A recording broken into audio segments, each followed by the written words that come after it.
With Buff being banned, huge changes in the market, and so much else, today we're going to be breaking down everything you need to know. Now, talking about the Buff ban, it's a very interesting thing, because obviously for a long time, you've not been able to register with a one area code on your phone. That's going to be the USA and Canada. Anywhere in North America, you could not register on Buff, but they've went ahead and implemented some very interesting changes. Specifically, now we're looking at a complete ban of anything container-wise. This is going to be your cases, this is going to be your capsules. This is very interesting for so many different reasons, but obviously the biggest one is going to be these capsules that we've been meticulously tracking on side of Buff prices. We don't have that anymore. We're going to have to look to third-party websites. We're going to touch a little bit more on that in a minute. However, this is all capsules, you got to remember. So even your Cattle 14 capsules are no longer on Buff, which is a very interesting predicament here. Now, in my personal opinion, I don't think they're gearing up for a huge Chinese ban, which is some of the things that people have thought about inside of this area, but I definitely don't think this is a great thing considering this was the one-stop shop marketplace before, but it does open up the opportunity for another marketplace to come in and sweep a lot of this market share, which it seems like it's already happening. SkinSwap is today's sponsor, and they're also sponsoring you with the top link in the description. They're here to cater to all of your CS2 and Rust skins need, as they're the top place for buying on some brand new skins, selling off your old skins, or trading your new CS2 skins for some new ones as well. They've got everything, and transactions are taking under 30 seconds right now. They also offer the most competitive rate out there as a massive 40% deposit bonus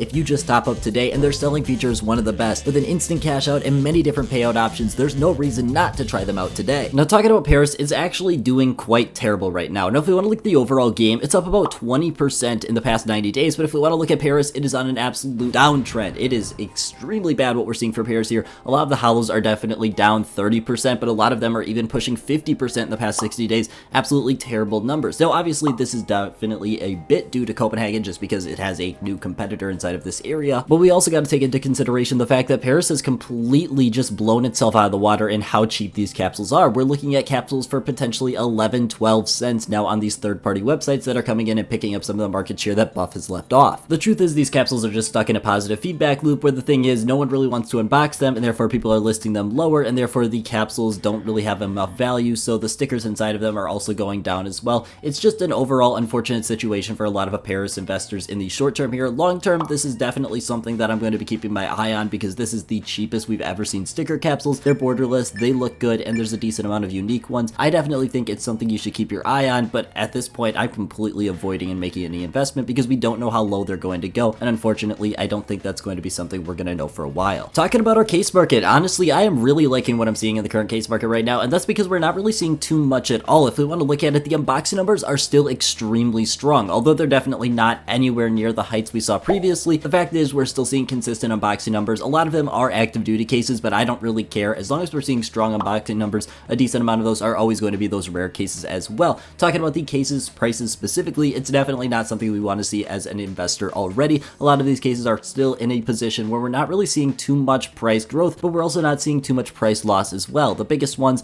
are definitely going to be staying stagnant, and that's going to be, in my personal opinion, a decent thing moving forward. As for the Buff impact on something like this, it's definitely going to hurt them, but it's not going to be as significant as the capsules. Cases have already been a super liquid investment, but the truth is they've gotten enough value to the fact that you can usually use a significant amount of marketplaces for them. Therefore, when we're talking about these cases, although there's definitely going to be an impact long term because of the Buff removal, I don't think it's going to be as significant as many people are trying to make it is or act like it is. I don't think there's going to be really too much going on here. A lot of these have already had a super seamless transition over to other marketplaces, and a lot of these are already so liquid you can use trading sites with them, and they've got enough value. I don't think there's going to be too much going on here for the cases other than just the stagnant market we're in right now. Talking about Copenhagen, it's a very interesting predicament right now. That's because honestly, I've been a bit impressed with how Copenhagen is holding up. If we want to look at the capsules, all of them right now are sitting at a relatively understandable price point of like 24 to 27 cents. We've got one outlier here. I don't really get it, but it doesn't really matter too much.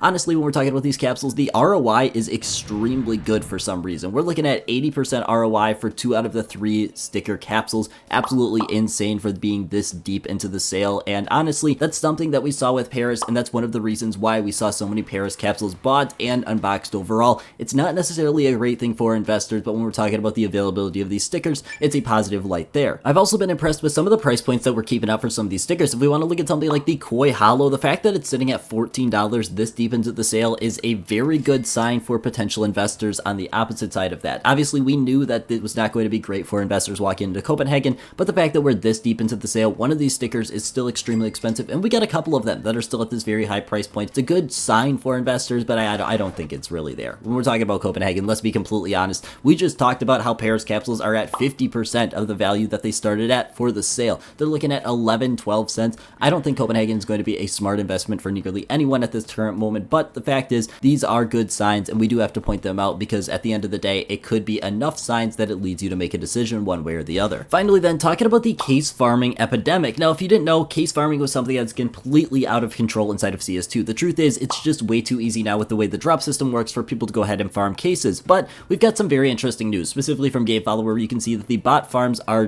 getting taken down. They're getting banned. But the most interesting part about this is how profitable these actually are. If we want to look at it, he says that they're earning about $600,000 in the past month just because of the subscription service that these cost to be on. Now, when we look at these are really only affecting the 5 active duty cases, but the truth is, I actually don't think these are too much of a negative thing. If we want to look at the data that I've compiled with this person right here, this is the case farmer that I personally talked to. They say that case farming is actually a pretty crucial part of keeping the case prices low. And if we want to look at it, it makes complete sense. Now, the truth is, it's very hard for you to go ahead and see a very decreasing case price. We can see a lot of cases really haven't gotten below 10, 15 cents in a very significant amount of time. And when we look at something like this, obviously case farming overall is not a great thing for a lot of people, but if we want to look at the people that are unboxing cases, we're going through so many cases at this point that we cannot keep up with the supply coming into the game. Therefore, if we want to look at something like this, obviously it doesn't seem like a great thing with all these bots, but I actually don't think it's too terrible if it can be controlled, if it can be staying out of the actual games people want to play in. And if we want to look at the alternatives of something like this, the only chance that we could have to redeem ourselves is with something like the Anubis package, which was really bad for investors because it had unlimited supply, really bad for people that wanted new content because it's reused content, and honestly, it just overall was not exactly what we were looking for. If we need to get more cases into the game, case farmers are actually something that I think could benefit that because we're going to be seeing less of these packages. Talking about future updates, we've got one big one on the horizon. It seems like the Major is finally going to be coming back to America back in 2025. We've got about a year just until. It's very interesting that it's coming back here. It's been 7 years since the past Major here, but when we're talking about other things, we're talking about a brand new case. We're definitely starting to approach the timeline where that is very possible. I don't think it's necessarily going to happen immediately, but it is once again approaching that date. Same with an operation. We are at the longest time in the history of the game without an operation. I don't think it's going to be coming immediately just based off the current events and working on Valve doing other things, but I definitely think it's a good thing that at least now we're getting that timeline where it's definitely possible. And finally, the Copenhagen sale is definitely going to be here to stay for way too long, as everyone is already aware of. As for me personally, I've definitely been struggling these past couple of weeks. You've seen the videos or the lack thereof. There's going to be this video, then there's probably going to be about a week break, and then I'm going to try and return a little bit more slowly here. It's definitely something that I really appreciate everyone reaching out. It's just a lot going on,